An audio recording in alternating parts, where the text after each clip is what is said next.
Thank you all for being here. I noticed the other night there's no name tags along the table, so why don't we just start on my left and just please say your name and address. Bryce Blair, 153 Otis Street. Good evening, everyone. My name is Paul Healy. I live at 209 Main Street in Hingham. And I'm Judy Sneath, and I'm the chair of this committee, and I live at 89 North Street. I'm Deirdre Anderson, and I'll be taking minutes, and I live at 31 Old Colony Road. I'm Alan Peralt, and I live at 39 Elm Street.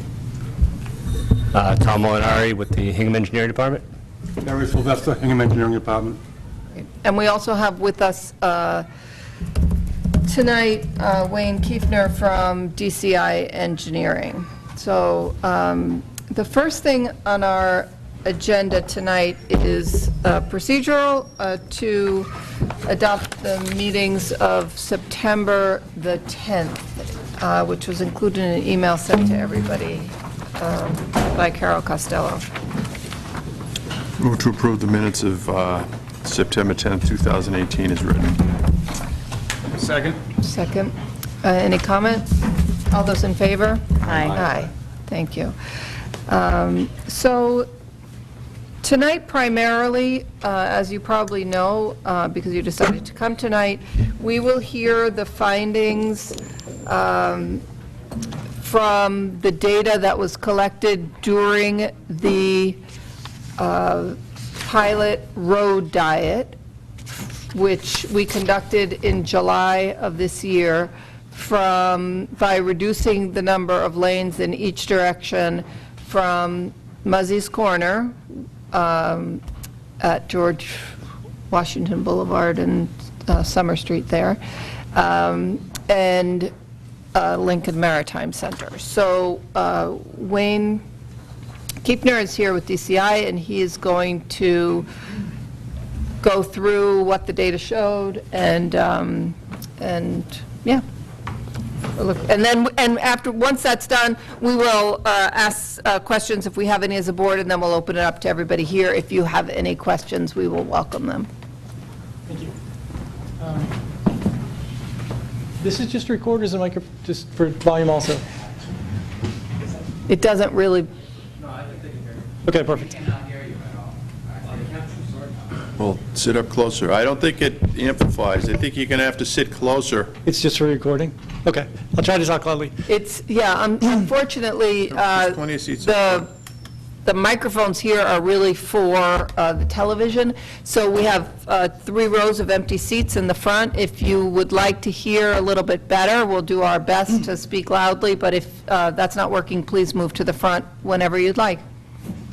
Perfect. Thank you. This is just a quick agenda of what we'll talk about tonight. There's 2 follow-up items from our last task force meeting.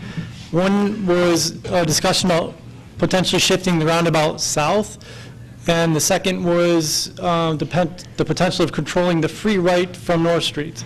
So we'll talk about those briefly, and then we'll talk about the road diet pilot study results. The data was analyzed by VHB. We were at a meeting with VHB last week, so I'll summarize kind of that data tonight. Do you mind going in reverse order? I can. Okay, that would be better, because I think most Road of the diet people first? are here Okay. for the road diet. We'll spend the bulk of the time on that, and then Yep, when we okay. have other meetings set up to follow up on some of the other things, so. Perfect. Okay. Thank you. So we're going to skip these few slides and this one. Okay. This is the ITS. The ITS plan is the Intelligent Transportation System Plan. This plan shows graphically the devices that were used to collect the data for the pilot study. On this, let's see if we can see this. There's 4 different symbols on this map. This top symbol right here and here are cameras. Those cameras are used to record the traffic for volumes and for vehicle types. The second symbol right here is radar. Those radar locations are here, here, here, and here, as well as up here. Oh, and here too. I'm sorry, here too. Those record speed. So those are radar that just record speed. These boxes right here are just portable changeable message signs. Those are just signs that would say lane reduction ahead, things like that. And then this Bluetooth symbol is where the Bluetooth devices were located. So A, B, C, D, and E are where the Bluetooth was. The Bluetooth, if a vehicle went by with a Bluetooth device activated on the vehicle, the Bluetooth readers would record the time and the Bluetooth device number, so to speak, so that if the same Bluetooth device went from A to B to C, we would know that because it matches the Bluetooth. Does that make sense? Okay. So it's basically a way to find out where cars were going along the different routes. That's what this plan shows. Now we're going to look at some of the data. This plan also shows these circles where turning movement counts were taken. Turning movement counts are counts taken at intersections that count how many cars come into the intersection and which way they turn. It's a manual count. A person is there to count those usually, or you can set up cameras and record them later, or analyze the data later. These other devices are road tubes. Those are taken as supplemental volume data. Those record volume and vehicle type. So that's what we used during the pilot study to collect data. So traffic volume changes. One of the things we found was that the roadway traffic volumes within the study area were higher during the study period, which was July, than after the study period, which was August. We believe this is seasonal, not related to the pilot study, because we don't think people came into the area just because the study was going on. That make sense? Okay. There's no noticeable increase in traffic volume in the study area or on parallel streets attributable to the pilot study. And I'll talk about that a little later when we talk about the diversion routes and the primary route. Any questions on that, or we just, okay. Speed. So this is the important part.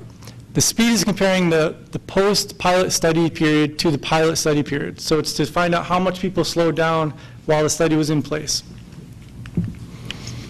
There's a couple things to note about the speed, and it's a little confusing, so I'll try to do my best to explain it. The pilot study period was taken by radar at Station 2. Station 2 is right here. The post-pilot study period, the radar wasn't fully functional for the post-pilot study. So VHB had to do a few workarounds to get the corresponding speed data for the post-pilot study period. So the PM eastbound and the Saturday eastbound were taken by radar Station 2 also. So for those two periods, and you'll see what the reason these, when I get into the speeds on the next slide, you'll understand there's lots of different time periods. There's morning peak, afternoon peak, eastbound, westbound, as well as Saturday AM and PM peak. So those are the times we're talking about. There's 6 times. So Wayne, just to be clear, the radar station 2 is on the Between the roadway west side. and Martin's. Yeah. Exactly. But it's recording in both directions. Right, Yep. but the location is down closer to the rotary. Yeah. Right at the end.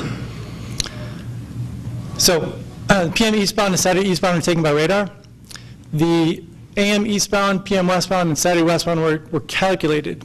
And so what VHB did was, when the study was going on as well as after, there are these things called vehicle trial runs where VHB had cars traveling with traffic for the different primary routes as well as the 3 diversion routes. And they timed those. So they did that during the study and then did it after the study. By comparing those, they can find a delta between those 2 travel times.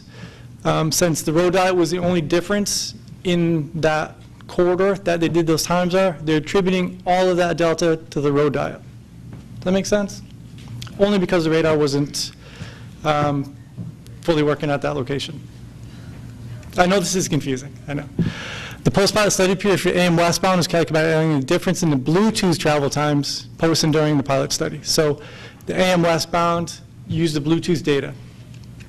Okay, so let's see what that data shows now. The AM eastbound average speed reduced from 40.5 miles an hour to 36.6. Wayne, can you just define AM? AM is morning, I want to say the peak was, 7 to 9. was it 7 to 9? It's 7 to 9 in the morning. And eastbound is going to Hull. Yep, eastbound, this way. Yep. So that reduced from 40.5 to 36.6. That was calculated one. So the travel time run, that means based on the calculated. The AM westbound averages reduced from 39.3 to 36.2. That was with using the Bluetooth data. The PM eastbound was reduced from 40.8 to 35.2. That was by radar. That's from 4 to 6 p.m. Thank you. The PM westbound was reduced from 39.3 to 35.1. That was again using the travel time data. And the Saturday eastbound was reduced from 40.3 to 35.1. That was by radar. And the Saturday westbound average was 38.8 to 34.1. So those are the reductions in speed. And you may think that those reductions don't mean a lot, go from 40 to 36. But what happens is, this top sentence is just citing a reference, but the study found that when a pedestrian, the average risk of severe injury for a pedestrian struck by a vehicle decreases from 75% at 39 miles an hour to 50% at 31. So an 8-mile-an-hour difference decreases that risk by 25%, okay? As well as the average risk of death decreases from 50% from a pedestrian hit by a vehicle at 42 miles an hour to 25% for a vehicle moving 32 miles an hour.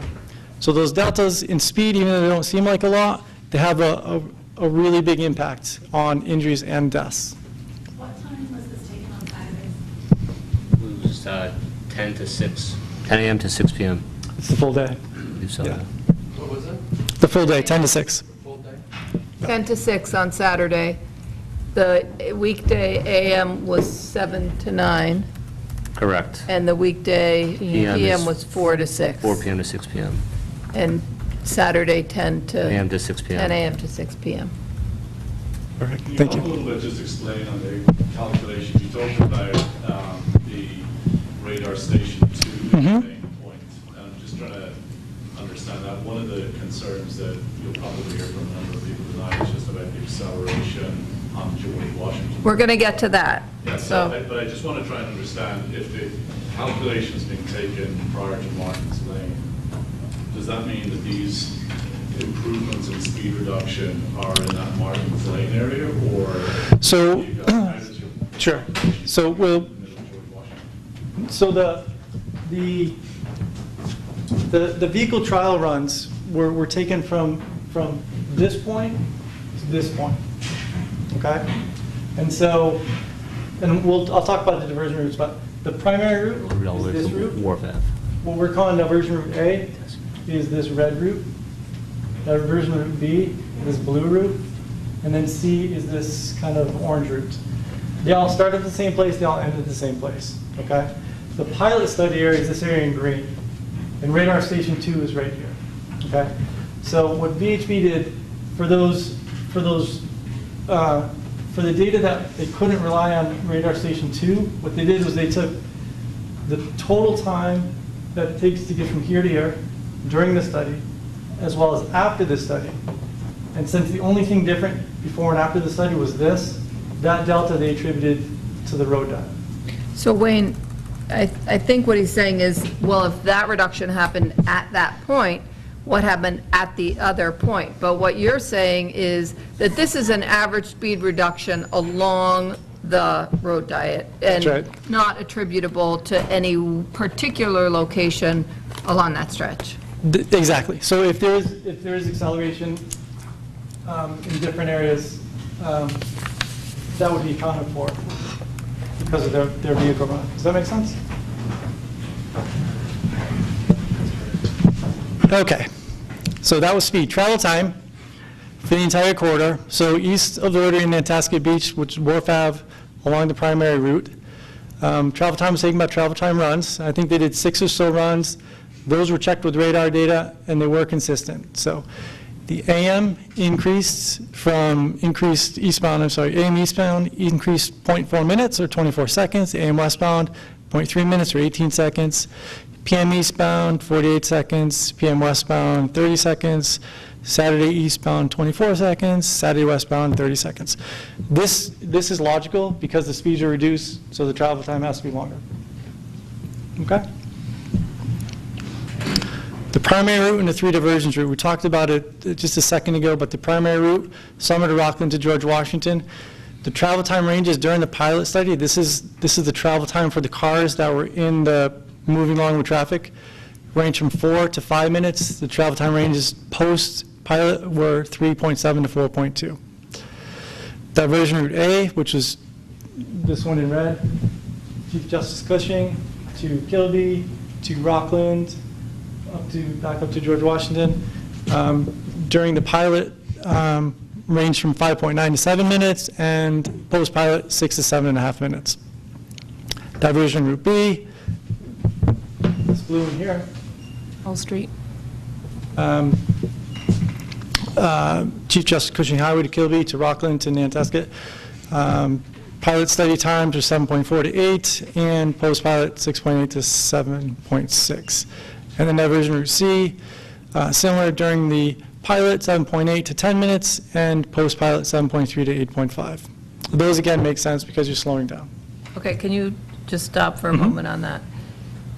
For each one of these 4 routes, can you just say again, without reading those things, what you see as being the difference between the travel time to get through that area during the pilot as opposed to after the pilot? So VHB's way of looking at it was, since the pilot, the difference pre and post, the only difference was the pilot study area. All of that increase in time or decrease in time, depending on how you look at it, is attributed to the pilot study. That's how they interpret the data. Right. So on the primary route, the amount of time to get through the primary route during the pilot was, let's say, a third of a minute, 30 seconds to 80 seconds slower. So it's basically what you said in the prior slide, right? The increase Yes, in these, travel yes, time. exactly. So it's between 30 and 80 seconds longer to get through during the pilot study. I'd have to look back at the seconds. That sounds high. I think they were like 24 Well, to whatever. 3.7, 25 seconds to 4.2. Right. 5 is still less than a minute. Yeah, so less than a minute to increase in time to get through Yes. the pilot. And then in each of the other areas, diversion route, I'm just repeating it in case somebody didn't catch it, diversion route A goes Chief Justice Cushing Highway to Kilby to Rockland to GW Boulevard. That one shows really about the same travel time. After the pilot, it might have taken you half a minute longer. Yeah, and I think part of VHB's understanding of the, and I'll talk about diversion routes in a second, and we'll see this a little more, but part of it is that the volumes during the study were higher. Right, Okay, so part of this is volume-based also. right. What is important to note is that even during the pilot, the 4 to 5 minutes is still less than all the posts of all the diversion routes. Okay, so So it doesn't Still make faster sense than to going around. leave, right, it That's doesn't right. make sense to leave the reduced lane route to take a different route because those routes take would have taken you longer, Okay, that's right. Thank you, that's, When was the I just have to stop you 1 second. We're going to, if you have a question, just please raise your hand, and then you have to say your name and where you live. But I think what we're going to do is let Wayne get a little bit further, and then we'll go back. So if you have a question that has to be answered for you to understand this, we could do a few of those, but I think it would be easiest if you kind of, because you're going to talk about the whole thing, and so it'll just flow a little bit better if you Well, just. so, yeah, but just to answer that one question, the pilot study was done in July. The post-pilot study is August. Thank you. Okay. So again, these are the routes we talked about. The primary route, diversion route A, diversion route B, and then diversion route C. Okay. So the diversion routes. So what we found was there's no substantial shift in traffic to the 3 diversion routes during the study as compared to after the study. And the way they know this is that the Bluetooth matches. Not every car that goes by the Bluetooth reader has Bluetooth active in it. So the readers only pick up active Bluetooth devices within a car as it goes by. Along the primary route, both during the study and after, approximately 1,000 vehicles were picked up along the primary route. Each of the diversion routes during and after had about 100 vehicles on them. So VHB's analysis is that since 1,000 were on the primary route during and 100 on each of the diversion routes during, and post, there was also 1,000 on the primary and 100 on each of the diversions, that there was no substantial increase in diversion. Does that make sense? And the only way they can tell that is by the Bluetooth devices. Okay, level of service. This is usually what everyone cares about. Level of service is a measurement of delay through an intersection. The level of service changes in VHB's analysis appear to be due to volume increases, again, seasonal. There are minor level of service changes on some of the legs in the intersections, but none of the intersections itself experienced a level of service change during the pilot study. That make sense? Okay, crash data. There were no accidents within the pilot study corridor during the pilot study. Historically, for the years 14 to 16, there's been 1 accident recorded during the months of June, July, or August. 1 isn't a lot. 1 accident each month or all? 1 over the 3-month period. 1 total over the 3-month period, on average. So VHB's assessment is that it's as safe as without the pilot study in place. Okay? Yes. Okay. That was all for the VHB data. Oh, okay. Does anybody on this, in this group have any questions for Wayne? Did the video reveal anything? Not that I know of. We haven't seen the video, but not that I know of. Okay, does anybody have any questions about the data that you just saw? Yeah, Judy, for a second, as a follow-up to Paul's question, did VHB review the video data? So is this study based on reviewing the video data and what they did? VHB was brought on board as a third party to analyze all the data. So they did review the video. They did, yeah. The video data usually just shows volumes and vehicle type. Okay. So usually what you do is, instead of having someone out there full-time counting vehicles, you video it, and it's usually shipped off somewhere, and then they analyze it and send back the numbers to you. Okay. Yes. Just say your name and your address and ask your question, please. Frazier, 50 Bonnie Brighter Circle. My primary concern tonight is the handling of Martins Lane and Summer and Rockland. And Do you have, wait, first we're going to go, do you have a question about the data? Yes. So you didn't, I noticed that there were left turn backups going north, going towards the commuter rail. But did you have enough ability to measure that? Because that, I'm not too concerned. I think your data is okay, but except maybe for some issues with standard deviation. But I did notice some specific issues I'd like to, at some point, bring. Yeah, I have the Q data. There is Q data. The Q analysis was done as part of the data review. I have it with me. I haven't, we didn't have a slide for it, obviously. Specifically, you'd have to look at the 10 minutes before each commuter train was scheduled to see if there's a backup there, and there was. So you're talking about Rockland Summer. onto Summer, left.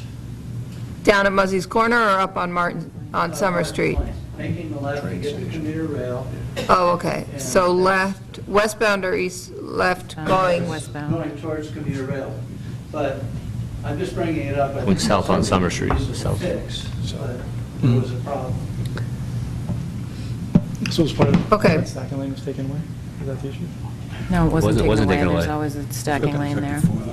And We can look into that question. I guess I was concerned about. It's the same, that hasn't changed, the intersection hasn't changed. Because the data seems like we've smoothed that over. The intersection data, which is taken from the videos, is very accurate, and the VHB didn't see any issues with it. It was the speed data that they had issues with that they had to figure out a workaround. The intersection data is no problem. Okay, thank you. And my colleague just pointed out to me that this is being televised, so for questions, just please come up to the mic. Yes, sir.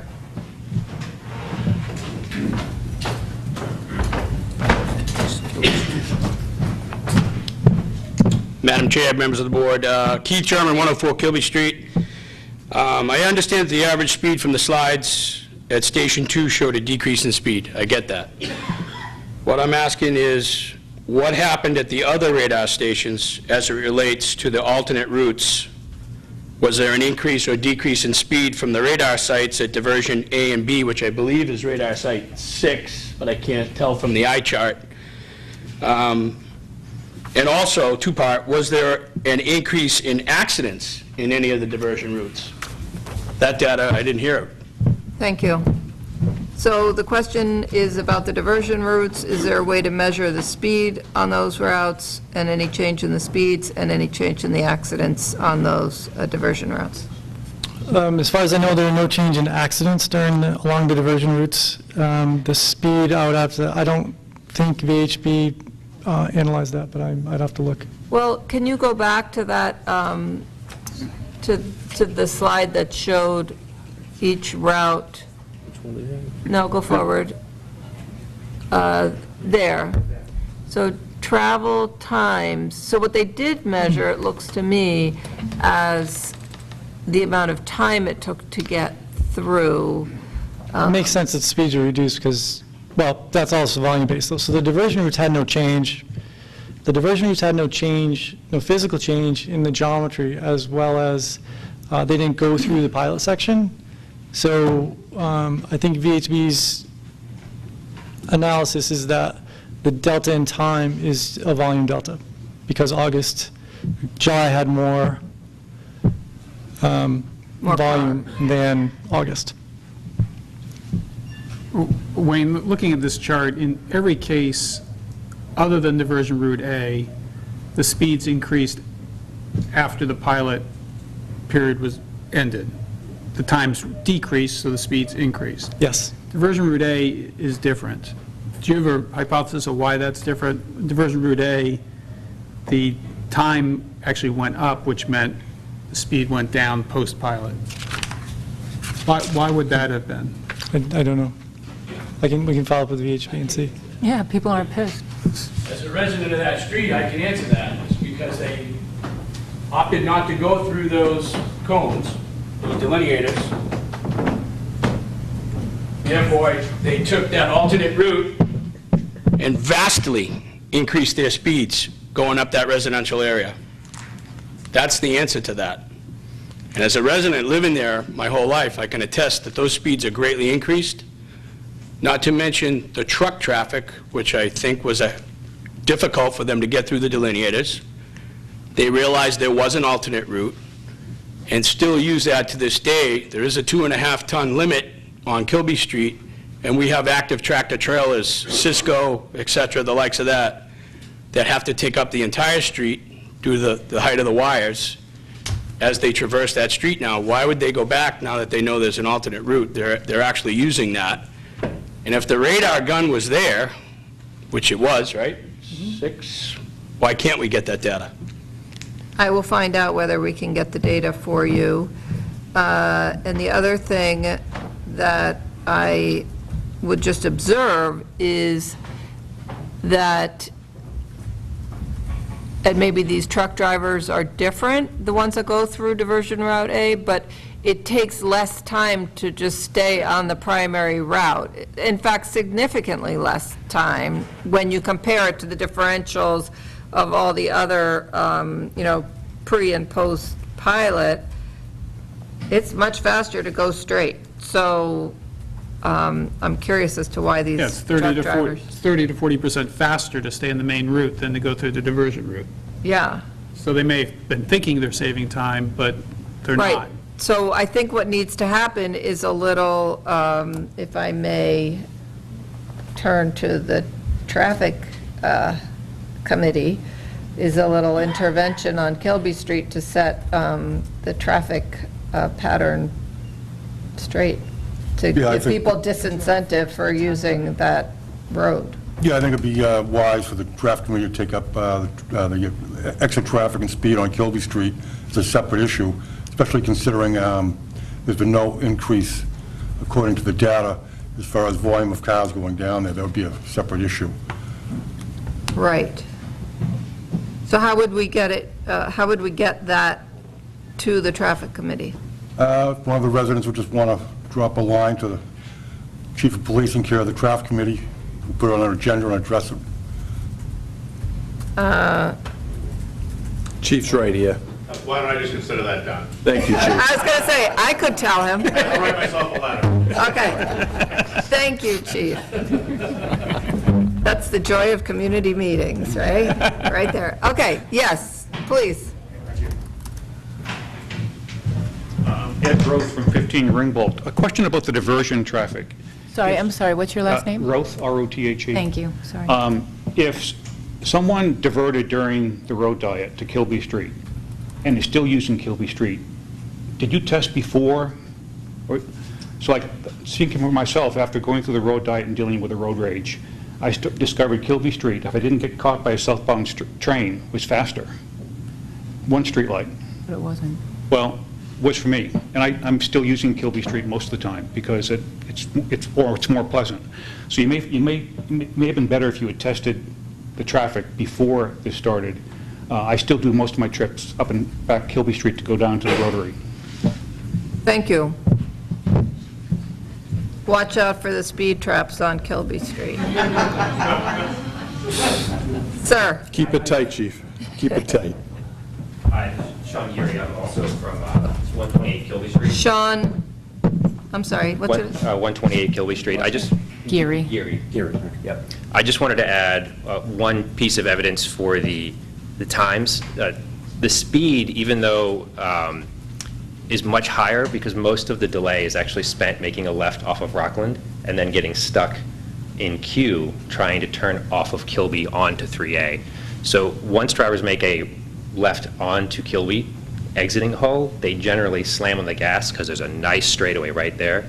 There was a radar there that should have been able to pick up volume, speed, and vehicle type. So we'd really like to see that data presented. I will. Being there, I can attest, just along with Keith, that it's both the vehicle type has deteriorated significantly from trucks, and the speed, especially on that straightaway, the first half of Kilby, has also deteriorated. Okay. Thank you, and we'll see if we can get that. Chairman, I'd like to mention that the traffic committee would probably recommend that we do take radar out to Kilby Street and get the vehicle type, traffic, and volumes as part of the study that we would do. Thank you. Any other questions about the data? Clark? Yes. Again, Clark Fraser, 50 Bonnie Briar. Nobody's said this, but as should be obvious, one of the reasons the traffic was slower was those lanes are too narrow. And you can't, if the lane, if you end up with a single lane there and it's a standard 11 or 12-foot lane, people will be able to go exactly as fast as they do now, except for potential backups of traffic signals. So I think the speed data actually overstates the effect of it, because the lanes are so narrow. I noticed I had to stay under 35 in order to, because I didn't want any nicks on my car. And I think a lot of people did that. It's very difficult to drive through there at the speed that you can drive even in the regular lanes now. I will posit that question to Wayne, but I would also comment that being in a single lane, however, with a center island between the lanes going in two different directions, substantially improves the safety for drivers who might be involved in a head-on collision currently and would not be involved in a head-on collision in these new conditions. Yeah. So, so maybe, we don't know, maybe what you're saying is true, but the offset is the improved safety. Yeah, And no. what the data, I think, is shown, if I can, as Bryce pointed out and the data shows, is that there's not a substantial change in the amount of time that it takes to get through the area. No, there's not, and the only real variable is the traffic signal, and if you take an alternate route, trying to get on and off of 3A or the train. So I think it's pretty much a wash, except for potential backups at the traffic signal or the occasional very slow-moving vehicle. Thank you. You want to comment on that? Sure. So what you're referring to with having to slow down between the bats is side friction. And so during the pilot study, the side friction was provided by the bats, and you slow down because you don't want to hit them. In the final design, it'll probably be vertical curbing with the median in the middle, and then curving on the outside also. But that lane will be narrower, and that's the point, is to slow people down. Chief, and then we'll go to you in the back. Yes, please. Chief Olson, Town of Hingham. One of my original thoughts on this was that the road diet was to gauge whether we could reduce and have the traffic flow in a similar pattern with one lane as 2 lanes as opposed to 4 lanes. So my question would be, has the study shown that the 2-lane traffic meets the needs? Because I think the general feeling was in the beginning that the 4 lanes, if we reduced it to 2 lanes, there'd be total chaos and backup. And the other problem we thought, would it significantly increase the volume of traffic on the side streets? Since I have been a policeman for 38 years, I have never heard a neighborhood that is happy with the speed of cars driving through it. Unfortunately, we're never going to have people that don't speed. So I'm not going to be out of a job, but we try to, from time to time, make other things. And I know one of the things that's been discussed, and eventually we're going to discuss it, is the whole intersection of Kilby Street and 3A is a dangerous intersection. It has been for years. It's a state-controlled intersection, and we've talked to the state about trying to come up with a solution for that. So that's another alternative. I think we just assume that eliminate that intersection as there's the heavy traffic, there's bad accidents there quite often. So, but speed remains a problem everywhere we go, just so you're aware of that. Thank you. Thank you. I'm sorry, there's a woman on the left there. Respond Yes. to the Chief's question. The short answer is the single lane can't handle the volume coming through it.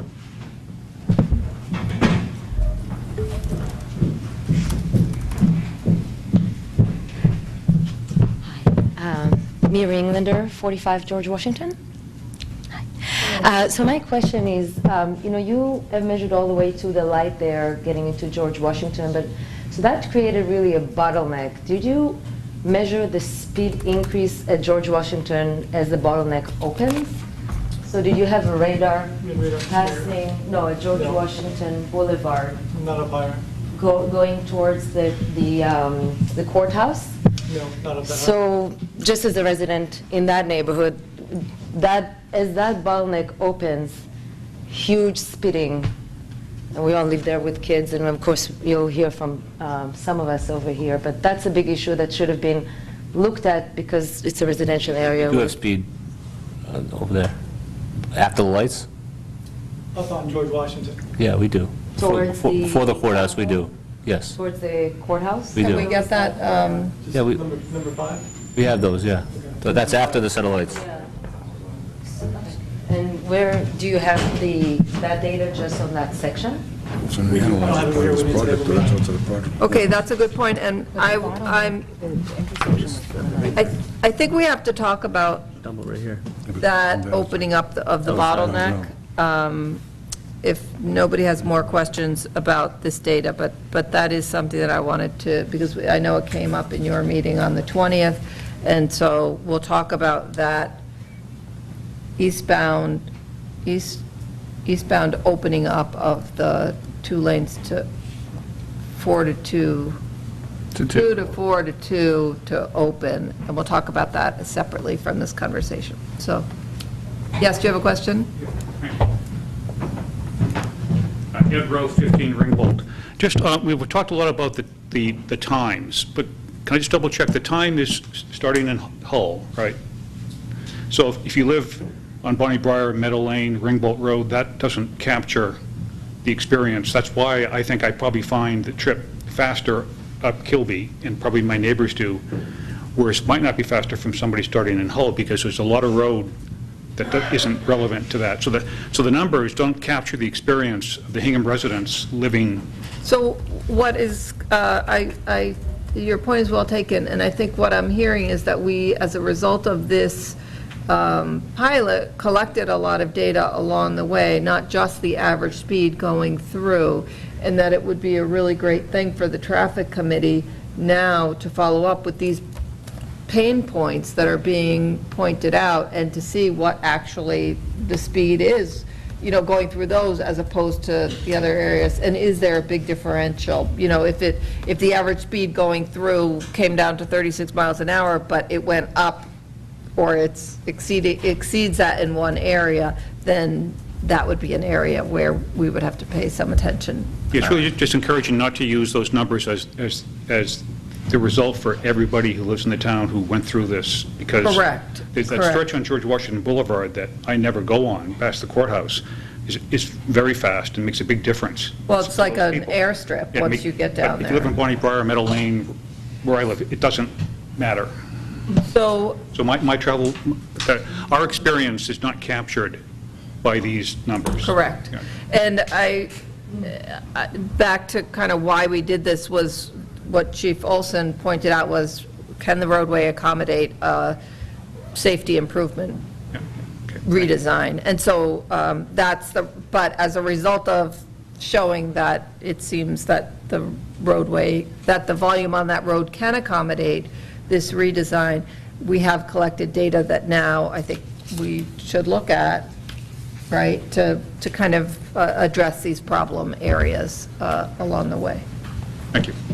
Wayne, could you just clarify, when it says the measurement is to George Washington Boulevard, where is the cutoff point on George Washington Boulevard of which it's timed to?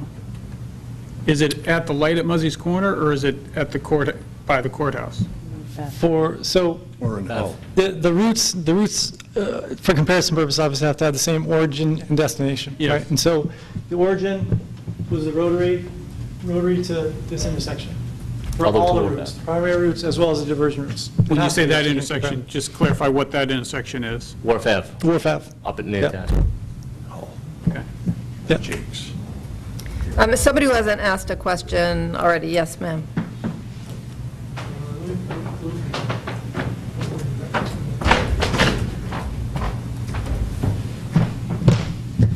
Hi, my name is Laura Achitella. I live at 4 Boulder Glen Road. Boulder Glen is between the intersection and World's End. I had a question. I know we've talked a lot about speeds and time, but I had a question concerning the accident rate. I know you mentioned that statistically it wasn't significant from the accidents going back to 2014, but my question was, those accidents going back to 2014, do you know if those involved pedestrians? Because, well, you can finish my point, but I just didn't know if you know offhand if they involved pedestrians or if they were vehicles. I don't know if they, not offhand, I have them. Because but I just don't know. I think it's important to take into account that this was the 2 lanes is a much more welcoming traffic pattern to pedestrians. I've lived there for 12 years and I've never seen so many families out with strollers, so many kids running and riding their bikes. So I think it's a little misleading to say it's not significant, because if over the past 4 years you had that volume of pedestrians, I guarantee there would have been more accidents and injuries. So I think it's important to use that caveat when you say that it was statistically insignificant. Yeah, I didn't mean to mean it's insignificant. Just one is. No, I understand, but it's not really an apples-to-apples comparison given the pedestrian traffic. I agree, and the intent is with the new roundabout, it'll be much easier to get around for pedestrians. Thank you. Thank you. Sir?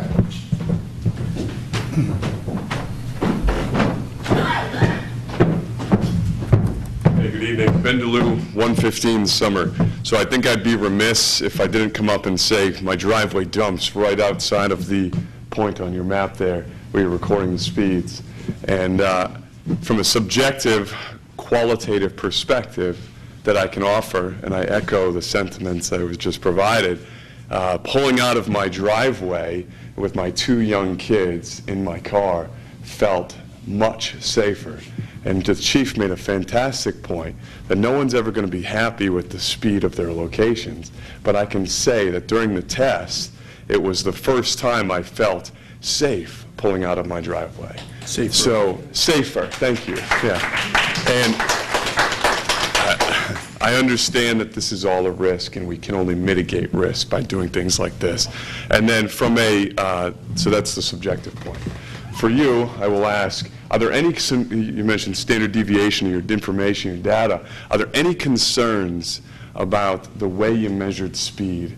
Because the radar, if you look, every time you took it, and I think I would talk to the police here, it's probably from probably the most reliable source of information.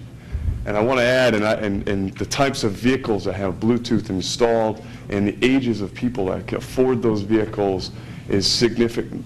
I can't respond to that. But anyway, is there concern from the different methods that you utilize to measure speed? Thank you. Thank you. I would say VHB isn't concerned necessarily. I think we would prefer to have radar-to-radar comparisons. That'd be the best way. But I think the workaround they did is a good workaround. And when they did check that against the radar they did have, it was pretty consistent. Chairman, I just want to mention that all the information was gathered, and the idea of gathering all this information, this data, was to address the concerns that the road diet had, and then see what kind of impacts they had on the local roads. The accident information, by the way, that the young lady brought up earlier, that was just the 3 months during those 3 years. They weren't the total accidents of those 3 years. It was quite a few more. So we were only just comparing the 3 months that the road diet is in place to the other information that when the road diet wasn't in place. The overall speed on this road maybe in April could be a lot higher than it was now because of the volumes which you mentioned. So you're trying to narrow down on the impact the road diet had as opposed to when it wasn't in place on post-road diet in August. That's what we're trying to gather. Right, and we did it in July because that is the highest volume month according to the people in Hull who asked us to do it in July because that's the highest volume of beach traffic for them. And so this is the worst case scenario of reducing the number of lanes and accommodating volume. Alan? Judy, I thought the question, or the point raised by the woman from Boulder Glen Road is a good one. The point of this review tonight is to look at the pilot study pro and con. Does the traffic flow sufficiently under a road diet versus, the 4 lanes? Now, and that's critical to Mass DPW, I think some of you know that, but not everybody here may, as to whether this is a project. If it was a killer, if it was really, something that made it a non-starter, then Mass DPW, Mass Highway would not consider this project. Now, if they consider the project, one thing you also have to consider, and Harry can speak to this better than I can, is they then have to look at pedestrian and bicycle access through a corridor once it becomes a project. And we're not only looking at that at Martin's Lane, we're looking at all the way down to Crow Point, because the limits of this project are really almost to the Crow Point neighborhood down to Wharf Street. So the idea is, if this becomes a project, one of our primary objectives has also been to improve pedestrian and bicycle access. which is, we're not measuring how many people do or don't cross now. The hope is that more people can, and not at just those locations. We're also talking about at North Street, at the bathing beach. So I think that's an important consideration. It's not the point of tonight's meeting, Right. but it's one of the things that we have to keep in the back of our mind is why this is so we're here. important and why we're here. Yes. Chief? Hi, thank you. Steve Murphy, Hingham Fire Department Chief. One of the things that I just wanted to point out as well that has not been mentioned yet is one of the concerns that we specifically heard from a public safety perspective from a lot of residents in Hull were twofold. First is they were concerned that the road diet would have an effect on public safety vehicles, specifically ambulances coming from Hull going to South Shore Hospital, or our vehicles traveling along that route. For any of you that live along the route, you probably know that we have ambulances that go to the courthouse on a fairly regular basis. We also have fire trucks that may go down to Cohasset or go to Hull, and especially going to Hull, we'll use that route. I can tell you, and we've had multiple meetings with the other police departments and fire departments from both Hull and Cohasset, and we are not aware of any incidents at all that this road diet had any effect on public safety or emergency vehicles through that route. The second point that Hull brought concerns with was they termed it an emergency evacuation type of thing. So they looked at it and they were concerned that when the beach had a problem and needed to dump out, and we kind of pointed out that it's not really an emergency when, there's a rainstorm on a Saturday afternoon on a beautiful beach day and everyone leaves. But that being said, one of their concerns was that they know that there are choke points within Hull that will back that traffic up. And we kind of pointed out to them that we did not think that the choke points were in Hingham. We thought that they were in Hull before you got to the George Washington Boulevard.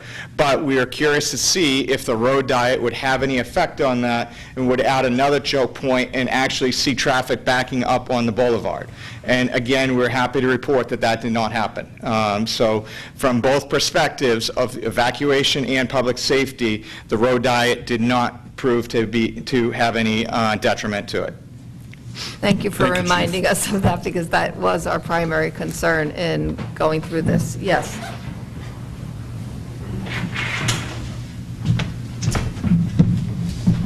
Yes, I'm Bill Reardon. I live on Steamboat Lane, right at the top of Summer Street, right at the top of the hill. It's very interesting to see the number results and then relate it to the experience that those who live on Summer Street and turn on and off of Summer Street during the road diet had. It's striking to me that a decrease of roughly 5 miles an hour in speeds through the road diet area resulted in such a dramatic difference in the sense of safety in turning onto and off of Summer Street if you're a resident in that neighborhood. And I think I can ascribe it to two things. One, the difference between, I go up Summer Street to the top of the hill, and I take a left at the absolute worst vision spot on Summer Street, and I'm in the condition we're in now, I'm looking at 2 lanes of traffic coming at me, and I can't quite see far enough, and I have to wait till the cars in front of me on my side going eastbound are gone.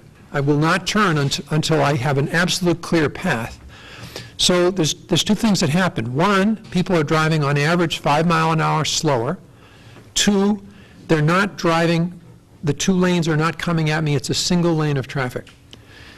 Psychologically, what seemed to happen is at a slower speed, if I had my left blinker on and someone coming westbound saw that I had 4 or 5 cars behind me coming up the Summer Street hill, they would sort of say, well, am I in that much of a hurry? Maybe I'll let this guy take a left and turn into Steamboat Lane and get off the highway, and we all can go on our way. And that's a function, as I say, of not being side by side with someone else and kind of duking it out for who's going to get around that curve faster. And second, that it's just a slower speed. You can see someone. You can see the person across from you, and that makes a huge difference. So I just think that's part of why some other residents have spoken to it already. It just felt safer with the diet, and it would feel safer with the permanent version of the diet. Thank you. Thank you. Yes, it's all the way in the back, and Mary, right? Yeah, Mary. Yes. Just to echo what you said, I welcome you to come to my driveway on 45 George Washington Boulevard and try to get out from there during that time and even now. We have kids coming on school buses. The school buses goes all the way to the courthouse, try to go around and come back through George Washington Boulevard on the courthouse. It's very dangerous. The visibility is very low. As you mentioned, it's 2 lanes each way. It takes 5 to 10 minutes just to get out of our driveway. And getting all that traffic through that bottleneck during the summer was even harder to get out of the driveway with our kids safer.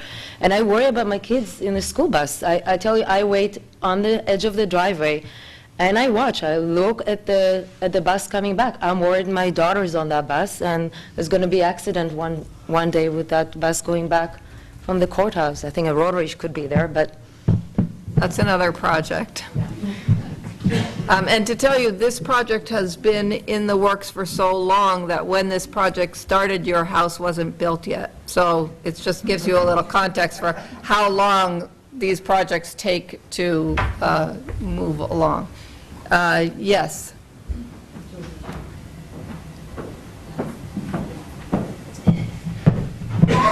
Sean Geary from 128 Kilby Street again. I'm curious, it seems like Traffic Committee will be looking at Kilby Street after this, and we were unable to get any data off the radar counter then. Will that data be released to the public? There are those of us, myself included, who have significant analytics capabilities that would be glad to help with that project. Yeah, and I had expected a little bit more data about that specific, from those specific locations here tonight. So that's something definitely we'll follow up on. I'm not sure what the best way for us to, it's all public information, so you can dig through it till your heart's, once it might not be public immediately today, but at some point it will just be public information. What do you think is the best way, to get that kind of level of detail? I think it would, I really think it would be in the Traffic Committee, but I don't want to I happen to agree. I think once we analyze gather the data to analyze it at the Traffic Committee meeting, I believe probably all the residents on Kilby Street will be get an invitation to come to that meeting, and we'll have the data available at that time. And it'll be upgraded data, so probably a bit more pertinent what we're going to be discussing as far as Kilby Street goes. Yeah, I'd happy to take data. Yep, sure. But I do think that the Traffic Committee is, and the other piece of data along here that I'd like you guys to take a bigger look at is kind of where are the high-speed points along this stretch of road, and could the traffic, we don't know where they are. Anecdotally, we're hearing that they're at the end of GW, on the east end of the study area, but maybe they're somewhere else along the study area, and should there be something done about that? That is kind of outside of what we're here to do, but it's definitely important. Yeah, it was primarily if the data would. Yes. That granular data would be there Yes. for those of us to help analyze. So. Yes, it will be. Thank you for offering. And thank you for offering.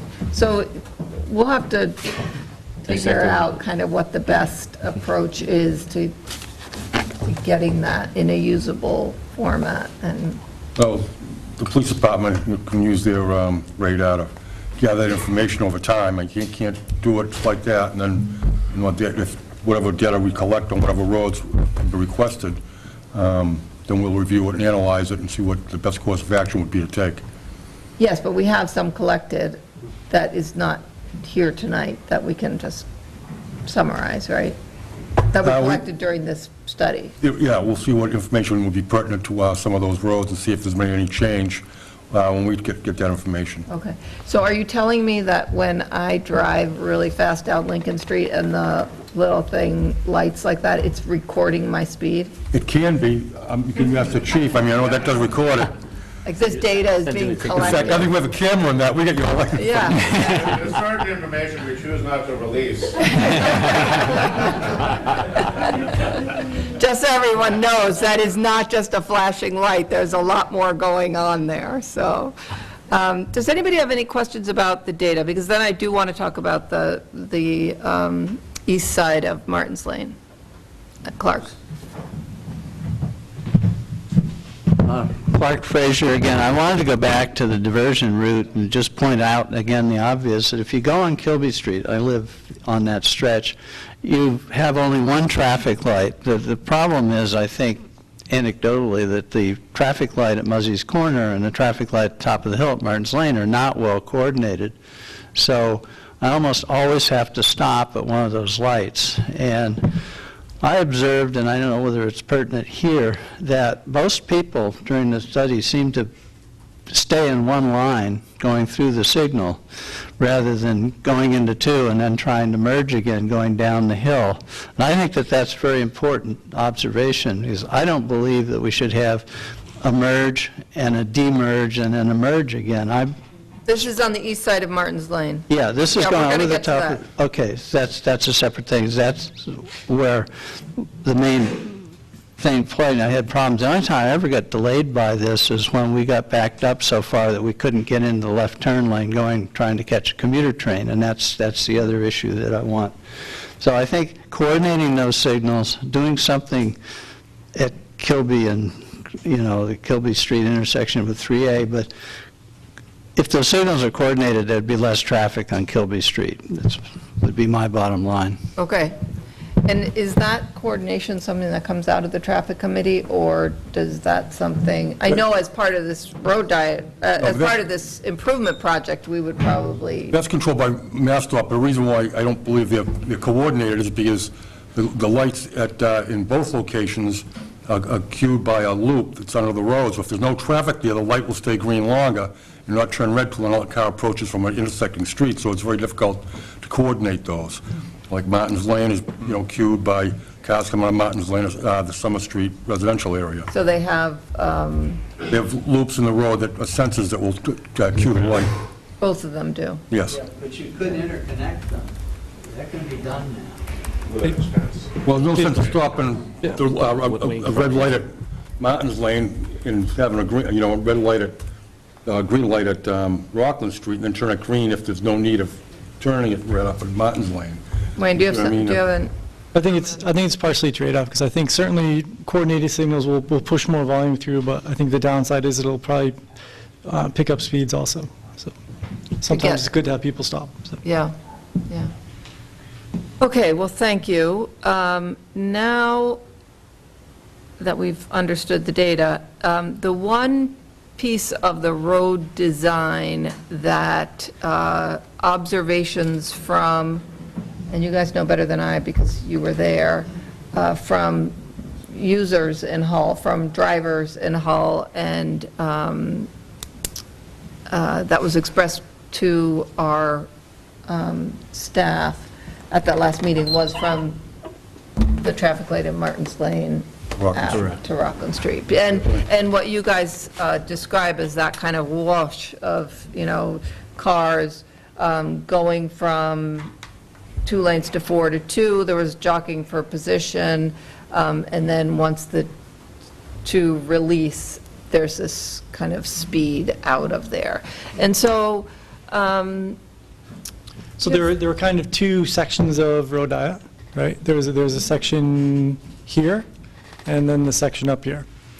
And so what was relayed to us during that meeting was some of the folks from Hull didn't see the value in this section because of just exactly what you're saying.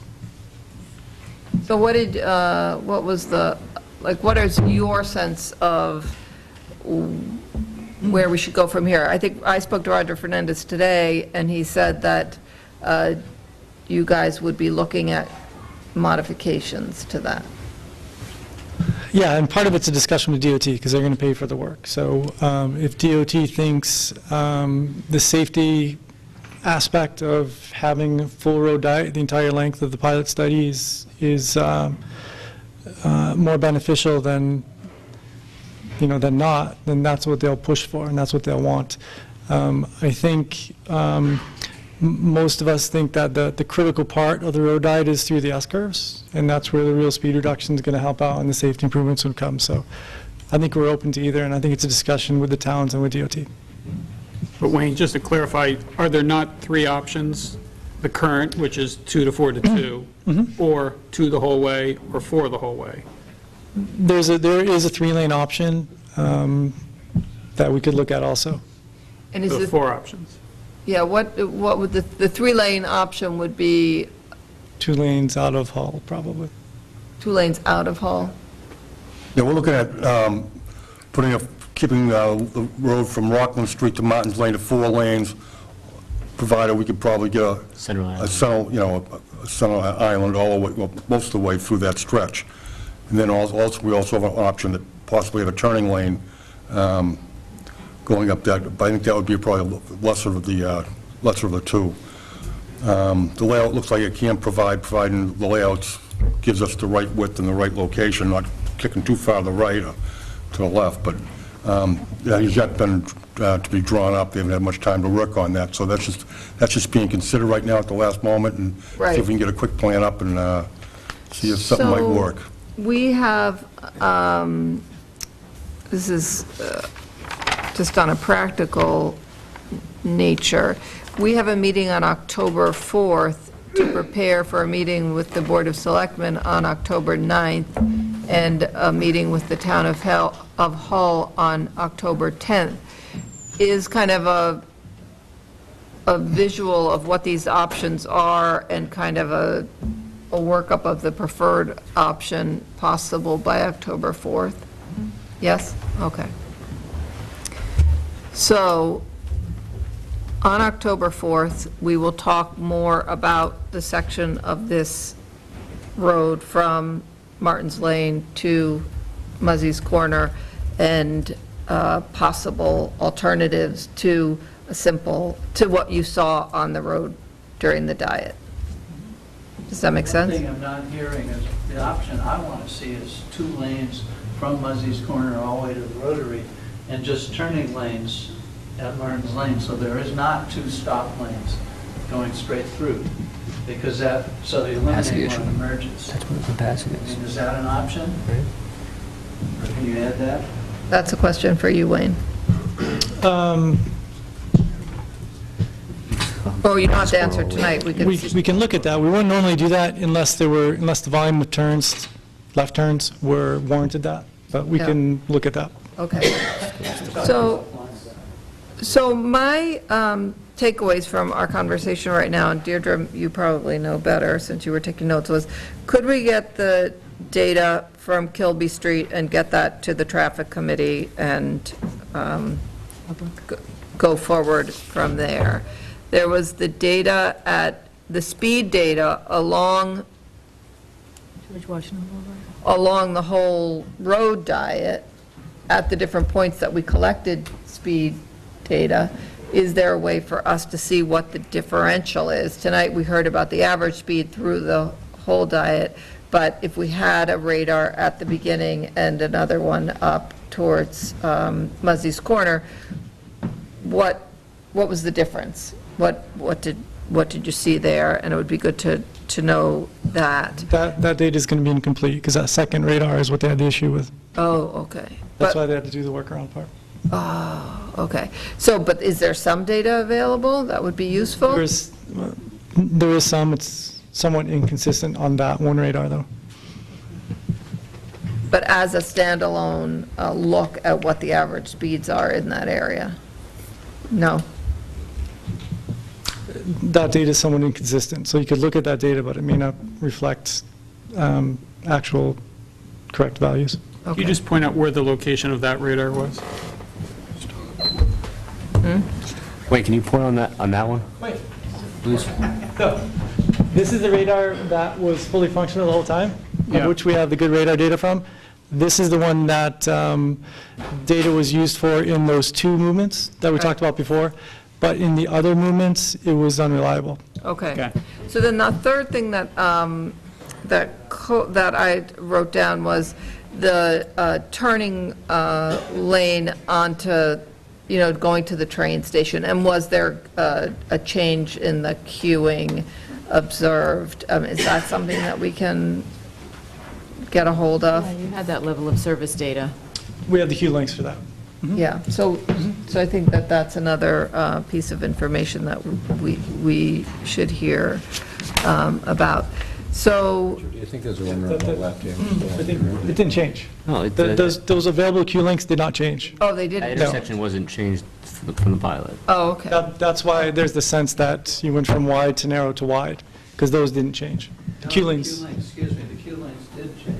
Well, the data doesn't show that the queue lanes But changed. We got stuck and had to do double anecdotal. stop because we couldn't get into the left turn lane because the queue, nobody went over to the right lane. Most people stayed in one lane because they didn't want to be merged.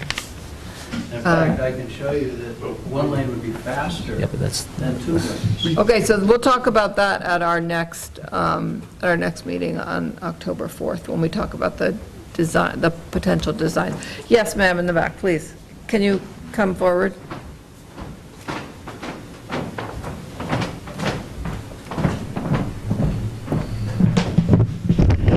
Hi, Chad's Coyle, 41 George Washington Boulevard.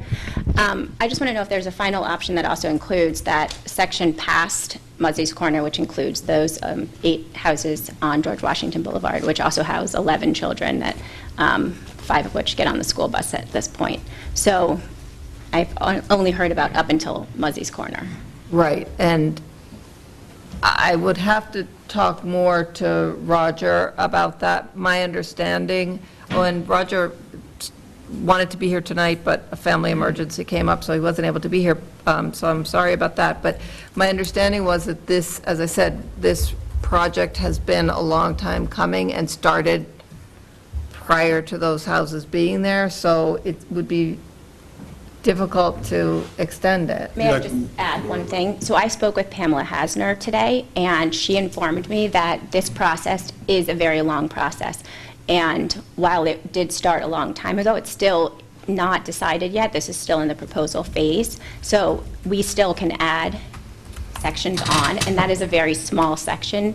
We are Hingham tax-paying residents, so to not be included just seems not fair. Yeah, I understand what you're saying. And so your preference would be to, again, this design is, it's not clear that it will be 2 lanes. It will be a single lane in each direction for the part that's in the study currently. Correct. That's something that's. So we would just like to at. be included in that. Whichever way the 2-lane. Exactly. Ends up going. Okay. I will talk to Roger about that again before our Okay, and I know that October 4th all of the meeting. residents are also on board with that. Okay. Yeah, we would definitely second that. Yeah, okay. I'll talk to Roger about it and see what, I know that his sense was that it was not possible, Okay. but, I'll add one last thing. I do know that you have to go to the MPO for Right, the funding. 25%, And so right. the chances of us getting this again, this opportunity, is probably null. So if we don't get included in this, I don't see us ever being included or going down to 1 lane. So from the point that this actually is approved and in action, that means that that speed will always be that funnel right at our houses. So, Yeah, I understand. Okay. Thank you for bringing that up. And this is a misconception that George Washington Boulevard is a state road or something like that, or state road. but- Is your question, is George Washington Boulevard a state road? Yeah. It is. It is a state road. Uh-huh. Yeah. Chief? She thinks she wants to narrow the boulevard down 1 lane across Brook Road. I just wanted to point out that historically, there is some history, and it might help answer some of your questions. This road study and the work from the Hingham town of Hingham has been going on for 30 years along this route. First improvement was George Washington Boulevard to the Muzzy's Corner because of numerous fatals that occurred in the early 80s, where several families were actually basically, I think all but, it was 3 or 4 people killed out of a family down there. That was the first section, and that's when the state redid that road, and they sort of included all the bike paths to nowhere along the side, and they rebuilt the bridge there. So that was first phase. The second phase was up the top of Martin's Lane, where you go to World's End, because we had deaths there. So that was the second phase, and all this time, we've always tried to include the whole road. So historically, this has become the third phase. I don't think it's not that we're trying to ignore your section. It's just that's the way the process has gone over the last 30 years. So, yes. I just don't understand why it's a small section. It's such a small section of road to be included. And if the road is already from Otis Street to Muzzy's Corner, how much it would take to add just, a quarter of a mile of, road. So would you, I'm a little bit confused by your proposal, but are you saying like you want George Washington Boulevard to be a 2-lane road as well? Yes. Is that what you're saying? Okay. Seriously? Yeah, I don't know. I'm just saying, I just want you to realize historically, there have been improvements made along the way, and I think when they made those improvements, there weren't any houses there. I think, what do you have now, 6 houses, you have 4 on one side and 2 on the other? 8 houses, okay, yeah. And what well, we'll talk about it, I'll talk about it with Roger, and we'll talk about it again on October 4th. My sense is already the reason why we're talking about the portion of road that's east of Martin's Lane is because it's difficult to go through an intersection where there are turns with this lane reduction. As Clark pointed out, it would be great if it were only turn lanes. So now adding another intersection and another lane reduction to the other side is more than just extend the roadway. It is a lot more complicated than that. I just wanted to point out. It's not a matter of just continuing, because it is a new design element. So, but I will talk to Roger, and we will talk about it again on October 4th. Do you have something to add, something new to add? I think we've talked about this rocket launch. Who is he? Can you come to the front and please say your name and address? Stephen Coyle, 41 George Washington. We've talked and referenced on numerous occasions. Can you state your name and address? Stephen Coyle, 41 George Washington Boulevard. Thank you. So we've talked a number of times about this idea of the rocket launch out of Muggsy's Corner and going on to 41, and I do recognize that when the study was originally taking place, those houses weren't there. The reality is there's 11 kids. At the moment, there's 2, if not 3 school buses that stop there. There's a problem that is recognized by the schools that there's no way for it to properly turn. So we've talked about the rocket launcher. It seems like there's a lot of benefits from this proposal for people on Summer Street, so our idea is not to try and kill it. We're not traffic experts, but we just know that this rocket launcher has just only increased with the pilot study, and we're just trying to ask for a solution and to be included, because we know if we get excluded, as my wife has said, we'll never have the opportunity to be included again. Right. And I just want to clarify, when I said that kind of opening up of traffic, it was because of the going down to 2 and open to 4 and down to 2 again. And so it's that people trying to get around that intersection and the opening up that we would be replicating again at Muzzy's Corner if we were to continue this the lane reduction on the other side. So it's not entirely clear to me, we'd have to look into it, that would solve the problem. So I think the only thing, if there was an extension, if there was a rocket launcher, it would happen, probably further it would just on. kick the problem to somebody else's. But there wouldn't be residential houses. That's Right. the big difference. Right. So we'll talk about this again on October 4th. Okay, Thank you. Yes, please. And then we have 5 more minutes for conversation. I promise not to take the whole 5 minutes. Roy Giarusso, 2 Button Cove. Thank you, everyone, for all your hard work. We've been patiently waiting for the results of this study because we heard of all the potential problems that would result from changing this study area from four lanes to 2 lanes, so 1 lane in each direction. And we're very pleased to see the results debunking all the theories that were out there that this road would be inoperable, especially during the summer months. That's why the study was done during the summer months. We find that that's not the case, that emergency vehicles wouldn't be able to go to Hull or come from Hull. We find that that's not the case, especially in the summer months. That the speed limits were reduced, that's an excellent, I think, byproduct from the study, because as someone who lives in this area, for me it wasn't speed, for me it wasn't convenience, it wasn't inconvenience, it was safety.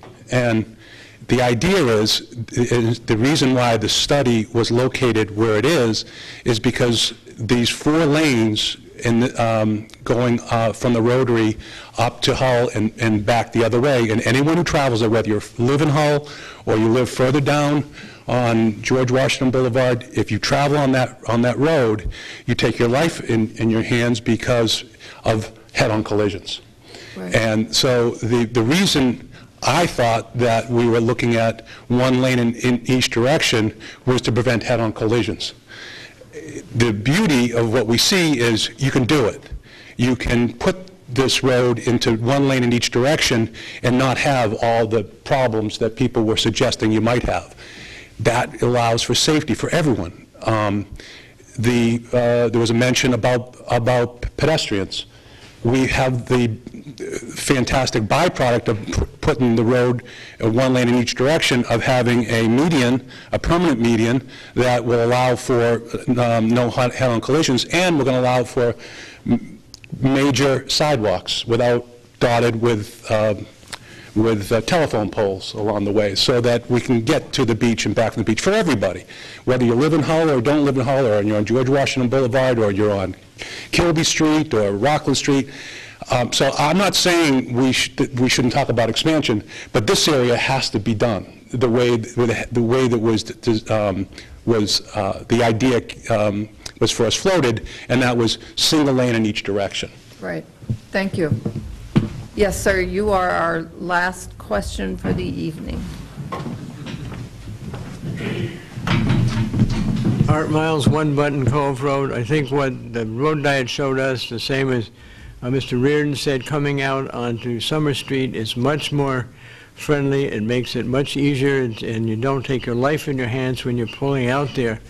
The other thing that's noticeable, when the normal 4 lanes of traffic, you can look out on the curb on the cars coming out of Hull, and there's one hubcap after another. So it means those cars are coming around that corner, and they get forced into the sidewalk, and they all turn into Button Cove Road and call service to come out and fix their flat tires. So I think that's one advantage, just the fact that you're seeing fewer potential accidents because we don't have to count as many hubcaps on the sidewalk. The other thing to think about in the wintertime is people walk out from Hull and from Martin Lane down because of the light poles. They can't plow the sidewalk, so these people are walking in the street. And that always scares me when I see people walking up down on the street in the middle of winter, because they can't walk on the sidewalk, because they're not there. Thank you. Okay. I think that concludes this portion of the agenda. Thank you. Carol Meyer, do you have any questions? Actually, so when are you going to decide, like, if you're going to actually make these changes? When will that decision be made? It sounds like maybe you would be, but... So this step was to ensure that the reduced lane design proposed from the Rotary up to Muzzy's Corner would not adversely impact the flow of traffic through the area, understanding that it would significantly increase pedestrian, vehicular, and bicycle traffic through the area. So I believe the conclusion is that with some adjustments and some attention to specific issues that we talked about tonight, that yes, pretty much this proposed design for this part of the road should remain as part of the overall project, as we said, from Otis Street at the Lobster Pound to Muzzy's Corner. Do you share that view? Is that accurate? Yes. Oh, thank you. Okay, so, and I believe that that was the sentiment at the meeting with Yes. the state, maybe not articulated quite that way, but that was the MassDOT general. was in favor of the positive results from the road diet information that came forward, and so was the third-party engineering firm that was, that gave the presentation regarding all the data we collected. And we also heard showed the from positive. our Chief Murphy and Chief Olson that from a public safety standpoint, that this did not adversely impact the safe travel of emergency vehicles, or it would not pose a risk to an evacuation plan. So all indicators are that this pilot was a success. It showed us what we wanted to know. It also pointed out some other things that we need to keep looking at. And so those things that we mentioned earlier, we will continue to look at. Carol, the minutes from September 10th give you kind of a punch list of all the things that we're looking at before this whole design plan can be called a 25% design and go to the state, right? So there's Correct. still work to be done. But this was a big piece of it. Yeah, Oh, yeah, huge piece. okay. You know, there's a lot of work to be done in a short period of time to apply for the funding for the TIP program. It has to be done by, I think, January. Right, So we're at an accelerated pace. right. So we're meeting frequently, October 4th, October 9th, October 10th. And then probably on October 4th, we'll set some more meetings beyond that. But in the meantime, DCI is working hard on all these details that are presented in the minutes. Yeah? So, thank you, Carol, for your interest. The next thing on our agenda, Wayne was going to talk about two elements of the other part of the design. Before we do that, the next thing on our agenda was to discuss a potential warrant article for town meeting 2019. So I spoke to Roger about that today. He did not have the dollar amount. So tying that into our conversation going to the Board of Selectmen on October 9th, I thought it would be helpful to hear from you about what we should cover in our meeting with the Selectmen on October 9th, and should it include a conversation about the warrant article? Or is it just an informational meeting to get the selectmen up to date on where we are in the design? I think the latter is a better approach. I mean, and it'll probably, with a little more time, help crystallize what the ultimate ask is going to be. Okay. So, but time is short, and we have to get our article in by December 1st, is that right? Sounds about right. Yeah, around that. Okay. Okay, so we'll talk again on October 4th about the Selectmen's meeting. Wayne? All right, let's go backwards here. Excuse me. Okay.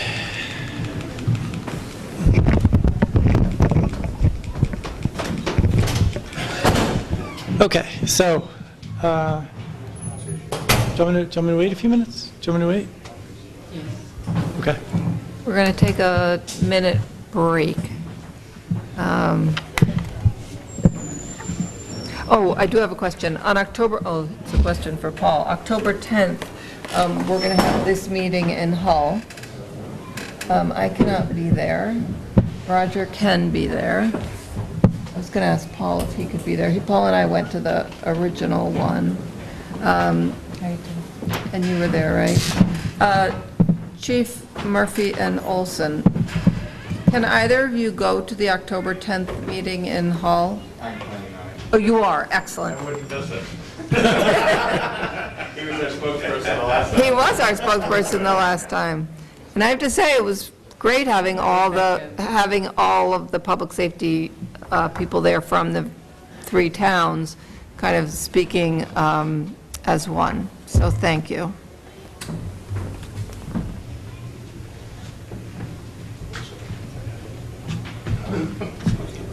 For traffic committee.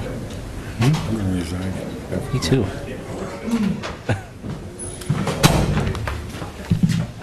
Are you able to make the meeting on October 10th in Hull? I'm going to be there for all of them. The one October 10th in Hull? Yeah. Oh, good. Okay, thank you. Okay. Wouldn't miss it for the world. You and Chief Olson, exact same words. He framed me. We planned that. Okay, so the 2 follow-up items from last meeting were looking into shifting the roundabout south and then controlling the free right from North Street. I'll preface the shifting the roundabout south by, it's complicated. So it's more complicated than the speeds even. So I'm going to try to walk you through that. So the Mass DOT guidebook is really good for designing a single lane roundabout, modern roundabout. But for multi-lane roundabouts, it doesn't apply. You have to follow federal highway design guides.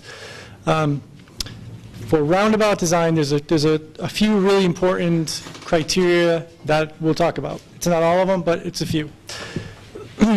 This up here is just a graphic of the different vehicle paths through a roundabout. Normally, the controlling, and you want to design a roundabout so that the speeds through it are safe, right?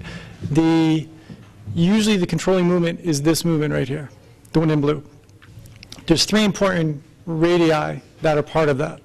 Radius 1, which is this curve, radius 2, this reverse curve, and radius 3, this curve, okay? Radius 1 has to be less than radius 2, has to be less than radius 3. That's one thing to keep in mind. This is a design chart from the Federal Highway Guide. You can't read this, but this is a design speed of 28, and this gives minimum radii for the minimum inscribed circle, which is basically this part of the roundabout, okay? Uh-huh. So with this chart, we can determine what this radius is. This is talking about the alignment of where it is. So these lines right here are center lines of the road. The preferred is to have the center line of the incoming roads go right to the middle of the circle, okay? And acceptable is to come to the left of the circle, okay? And unacceptable is if it comes to the right of it, okay? Now, keeping those in mind, and this is a little hard to see, but this is the center line, westbound. This is it eastbound. This is it from Justice Cushing Highway. You can see it's pretty close to center. This blue design is the current concept that we're working with, okay, these blue lines. Radius 1, radius 2, radius 3. These radii all fall within those criteria. The alignment relative to it is correct. So currently our design is pretty good, okay? We were asked how far we could shift it south. That's what this slide shows. So there's 2 things to keep in mind relative to shifting it south. One is what these radii turn into, okay? They start to get bigger as you push it down. The second is this alignment. It's not drawn, but you can see the center doesn't change, but you can see this one, for instance, is to the right of the center of the green circle, okay? That's a bad condition. There's also physical things on site. There's a perfume station here that we can't go into. So we looked at this not quickly, it takes a long time. Designing a modern day roundabout it's empirical. You draw it, and then you put in these vehicle movements, you check the radii, then you shift it. That's how this works. So the maximum we can move the center south so that the radii is still what it needs to be is about 50 feet, okay? The maximum we can move it without impacting the perfume station is about 30 feet. Oh. So we can't move the whole thing down a lot. If we did, we'd have to start to bend these roads into it, which we don't want to do. Okay. Does that make sense?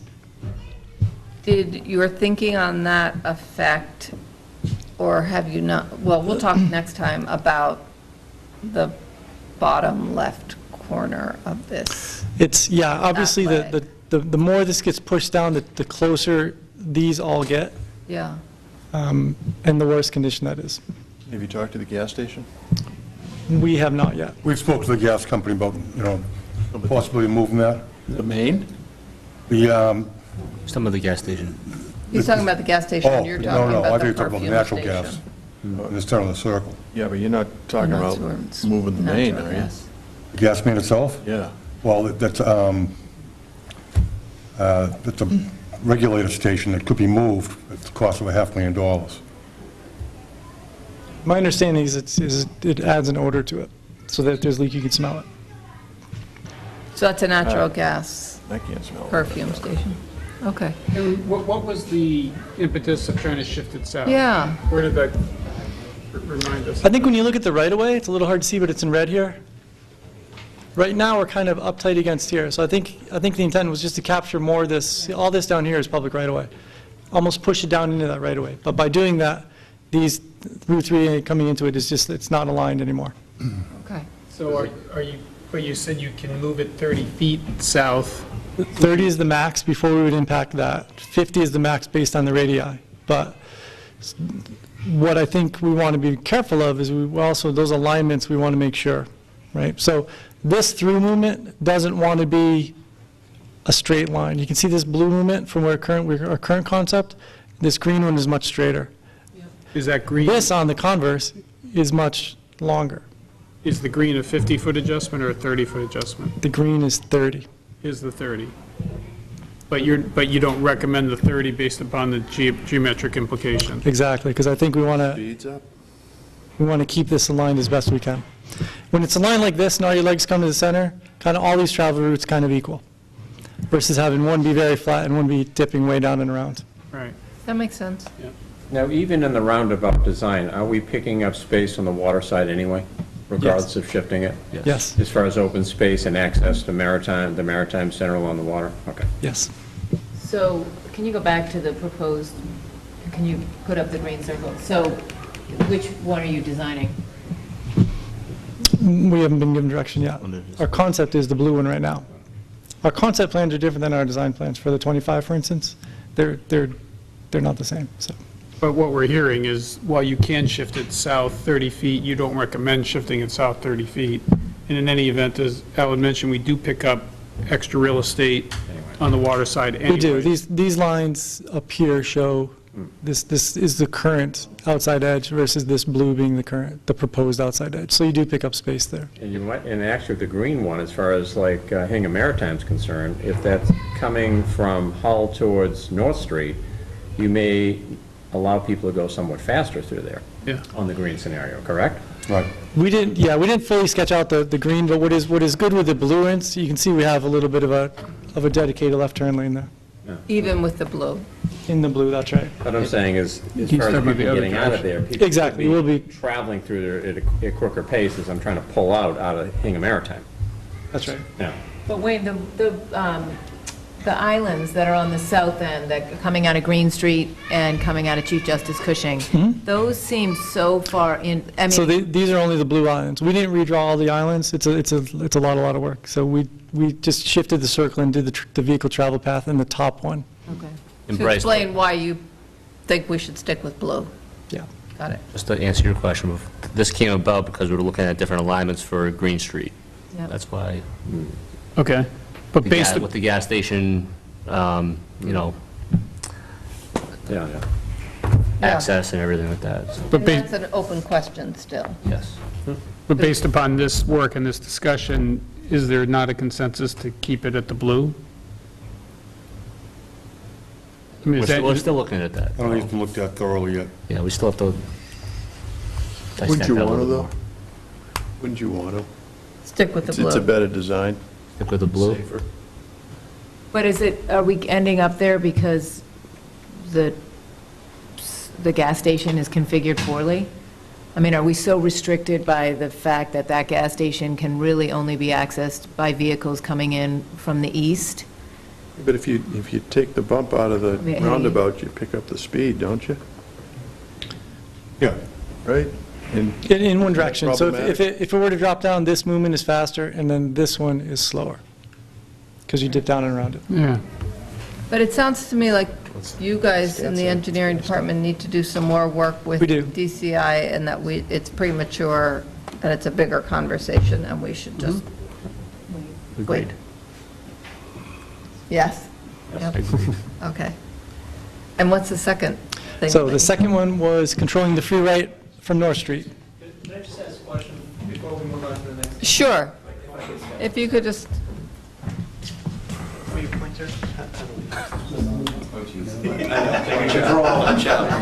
Sorry, Chris Daly, 3 Button Cove.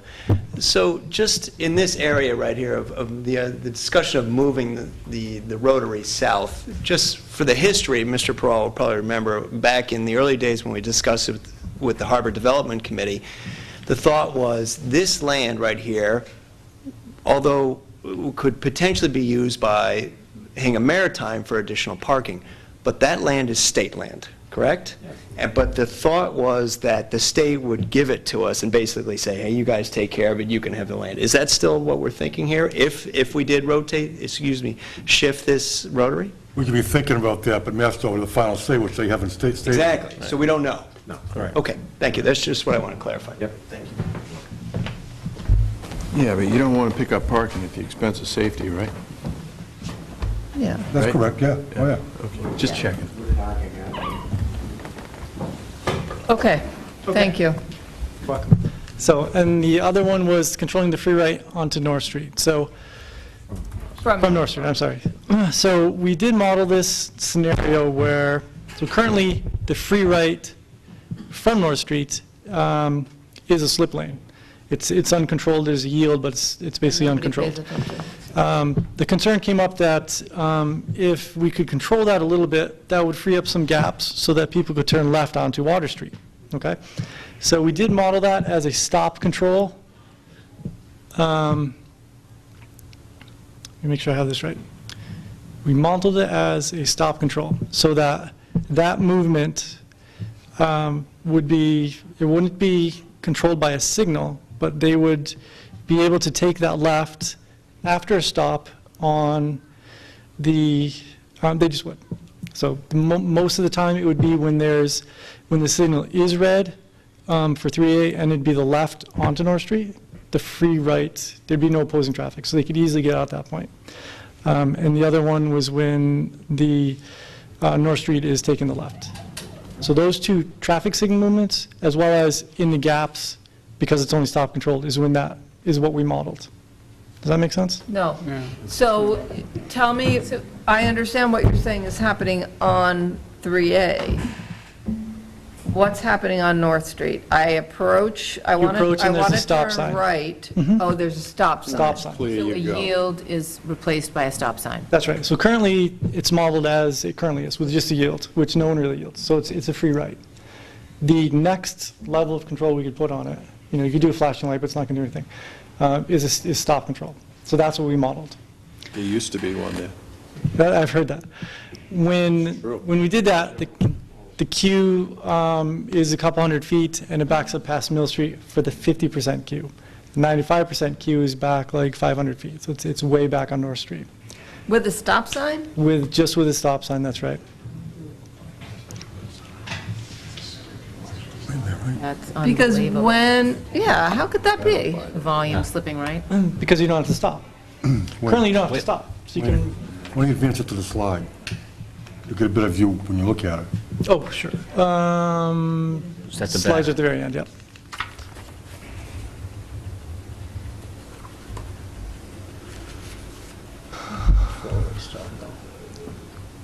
Here it is. Yeah. So here, so currently, see this green area? That's currently where that free right is now. So we're squaring it up a little bit. Where That where itself, would the stop sign be in this? in this, well, yeah, be like here. Right there. Right there, okay. They bumped it out a little bit so that you can't just run out there on a yield sign. The stop sign would be appropriate, even though it'd probably be a rolling stop, but at least there's a bump there to slow them down before they took the right. Right. Our recommendation is not to stop control, but to just the geometry change of squaring this up a little bit. We'll slow it down. And better signage will allow enough gaps so that this left can be made. Do you show that geometry change on that diagram? This is the geometry change, that's right, because currently it goes right along this green. Right now, it's like a big That's enough. curve that you just go Exactly. whipping out of there. Yeah. Do you think that's enough? We can square it up a little more. What we're doing, you can imagine if there's a car here that you have to look really way back over your shoulder currently. So if So that just doesn't- squaring it up a little bit helps a lot because you don't have to turn nearly as far. So if that doesn't work, you put a stop sign, You can, the problem is we think it's going to queue back past here. based on modeling? Yep. The models have been pretty good to date. The VISM models for the, Is that during The road- peak or just steady queuing? that's for the, I'd have to look. Okay, well, that's interesting. Yeah. Chew on that. Yeah, let's chew on that. So, No, excessive density. So we think- The queue is that bad. Well, the 500 sounds excessive, but going past Mill Street doesn't seem excessive. past Mill Street doesn't seem. No. You can see how that could That's 3 easily cars. happen. Behind Mill, I'm trying, wow, that, I think But that's we a saw lot. that, we saw the volume. It's a significant amount of cars slip right. It Yeah. is. It is, and if the intent is just to free up some more gap here for this left, we think the geometry will take care of that. And I 'Cause you also have to think go through it dedicated slower. Left turn lane coming Exactly. westbound. That's gotta Exactly, be and this such a game shows, changer. yeah, this does show it. So currently, there's 2 throughs, right? Yeah. There's 2 through lanes, and so the left lane is Adding a is a third left lane. through. Right, and that queue is from here back to here, basically. Okay, so thank you for that. Because of the time, I'd rather not go further into detail on these 2 things tonight. But if we could just look at our agenda for October the 4th, which is the next time we meet. I don't have, There's a draft one right here. you have. Oh, yeah, it's right in oh, front of you, yeah, right in front of you, Judy. Oh, here. Yeah. Here it is, Judy, right here. So we would review design elements Got it. between Route 3A at Super Petroleum and Summer Street at Muzzy's Corner. Would that include the Green Street intersection? Yes. That was the plan.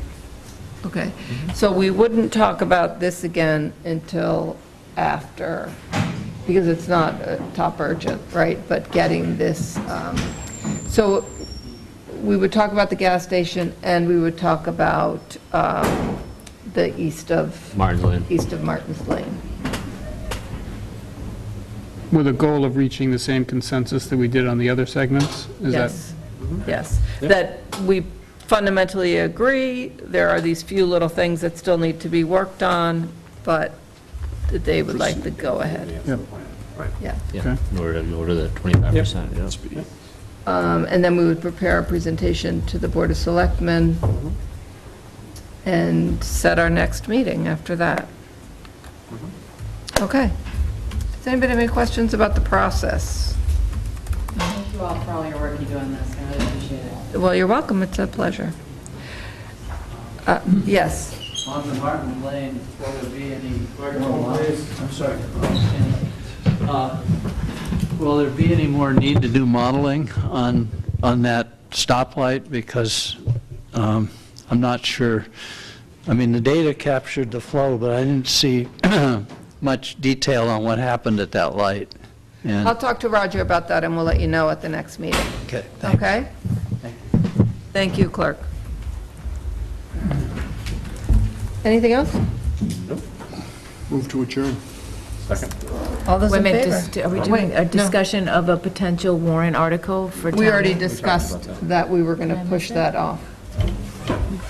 To the Cancel 4th? tonight? Till the 4th. Okay. To the 4th. so we- Oh, so we should, Add that to the you agenda? want to talk about it on the 4th, or do you want to wait till after the meeting is? If I all- want to get a Then better would sense it of be- what they need to do.